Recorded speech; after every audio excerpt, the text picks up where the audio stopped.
देखिए, किसान की मांगे मानी गई है। किसान के लिए हमने राजस्थान सरकार और केंद्र सरकार ने भी, भारतीय जनता पार्टी की सरकार ने हमेशा चिंता की है। मृदा परीक्षण से लेकर के और मिनिमम सपोर्ट बढ़ाने की दृष्टि से भी उनकी उपज का मिनिमम सपोर्ट बढ़े और बीमा सुविधा उसको मिले। किसान को फसल बुवाई करते समय कोई आपत्ति आ जाए, विपदा आ जाए, तो भी वो उसकी फसल किसान की बीमित है। इंडिविजुअल किसान की फसल को बीमा करने का जो निर्णय किया है, ये भारतीय जनता पार्टी की सरकार ने किया है।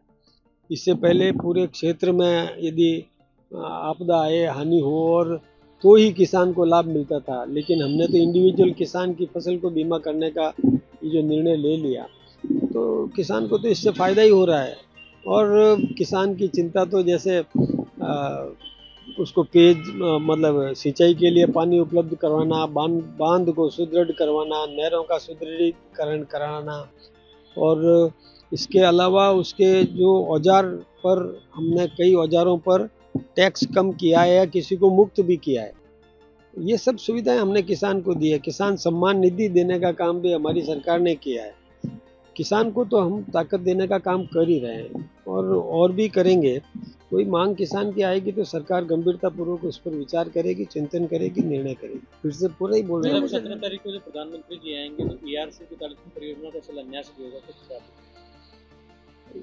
जो ईआरसीपी योजना जो पहले 2015-16 में इसका प्रारूप तैयार हुआ था, लेकिन पिछली कांग्रेस की सरकार ने इसमें कोई काम नहीं किया।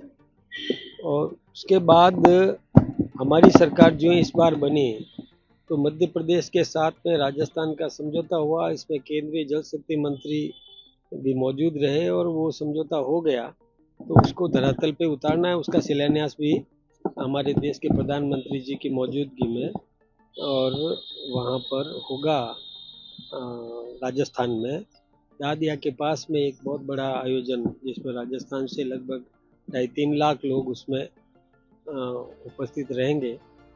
बहुत बड़ा आयोजन होने वाला है। उससे भी राजस्थान को लाभ मिलेगा। जो पानी की समस्या राजस्थान की जनता के लिए है कि सिंचाई और पेयजल के लिए, उससे 16 जिले राजस्थान के लाभान्वित होंगे। लेकिन वैसा विपक्ष आरोप ये लगाता है कि जो ईआरसीपी परियोजना वसुंधरा राजे के समय बनी थी उसको मूर्त रूप नहीं दिया जा रहा और इससे कोई फायदा नहीं होगा। ये दोनों राज्यों के बीच में, जो मध्य प्रदेश और राजस्थान के बीच, सियासत बनकर ही रह जाएगी सर। नहीं, ऐसा नहीं है। देखिए, हम अपने हक का पानी मांग रहे हैं, तो हमारे हक का पानी हमको मिलेगा। और दोनों सरकारों ने बैठ करके और जो तय किया है, उससे हमें पूरा पानी मिलने वाला है। हमारे 16 जिले लाभान्वित होंगे। उसकी योजना बन गई, प्रारूप तैयार हो गया और निश्चित रूप से लाभ मिलेगा। ये तो विपक्ष तो आरोप लगाएगा, उसमें तो विपक्ष का काम ही यही है। वैसे सकारात्मक काम में आरोप लगाना नहीं चाहिए, इसमें सहयोग करना चाहिए, सहयोगात्मक रुख रखना, जिससे राजस्थान की जनता को लाभ मिलने वाला है, ऐसे काम करवाना चाहिए। इसी प्रकार से हम अब जवाई पुनर्भरण का जो है वो भी काम प्रगति पर है। वो भी पिछली 5 साल पिछली सरकार ने उसमें भी कुछ नहीं किया।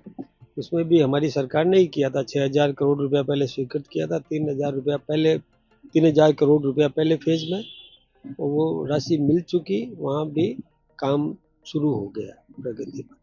राजस्थान की 7 सीटों पर उपचुनाव हुए, 5 पर भारतीय जनता पार्टी ने कमल खिलाया है। उसके तुरंत बाद प्रधानमंत्री जी राजस्थान आ रहे हैं। क्या लगता है, पंचायती राज संस्थाओं की और निकाय संस्थाओं के जब चुनाव होंगे तो उसका फायदा मिलेगा भारतीय जनता पार्टी को? देखिए, फायदा तो मिलता ही है। कहीं पर भी हम यदि कोई काम करते हैं और अच्छा काम करते हैं, जनता जिससे प्रोत्साहित होती है, तो फायदा तो उसका निश्चित रूप से मिलेगा ही। और वैसे हमारा संगठन भी अब सुदृढ़ हुआ है, मजबूत है। और वैसे भी पंचायतों में भी अधिकांश पंचायत समिति के प्रधान और अधिकांश जिला प्रमुख ये हमारी पार्टी के हैं। और भी हमारी पार्टी व्यापक प्रचार प्रसार करके और पूरा संगठन को मजबूती मिली है। उसका लाभ तो हमें राजनीतिक दृष्टि से मिलता ही मिलता है। राजस्थान सरकार धर्मांतरण, देखिए, धर्मांतरण किसी भी प्रकार का जबरन नहीं होना चाहिए। हमारे मौलिक अधिकारों में ये एक है कि व्यक्ति अपने धार्मिक स्वतंत्रता का अधिकार उसको दिया गया है। कोई भी प्रभावित हो जाए, सोच समझ करके किसी भी धर्म को अपनाए, लेकिन कहीं प्रलोभन दे करके या दबाव डालकर या जबरन ऐसा कोई भी या भ्रमित करके धर्मांतरण करवाता है तो ये कानूनन अपराध है। तो ऐसे एक एक्ट हमने भी बनाया है राजस्थान में, निश्चित रूप से। और ये मौलिक अधिकारों की रक्षा भी है, और ये धर्मांतरण जो करवाया जा रहा है हमारे समाज में, हम देखते हैं कि हमारी संख्या आनुपातिक दृष्टि से घटती जा रही है, और जो इसमें प्रलोभन देकर के धर्मांतरण करवा रहे हैं उनकी संख्या बढ़ती जा रही है। तो ये संतुलन बिगड़ेगा इससे। तो यदि इस एक्ट के कारण से संतुलन व्यवस्थित रहेगा। देखिए, हम समान नागरिक संहिता, ये जो कानून लाना चाहते हैं, एक कानून सबके लिए लागू हो, जिसमें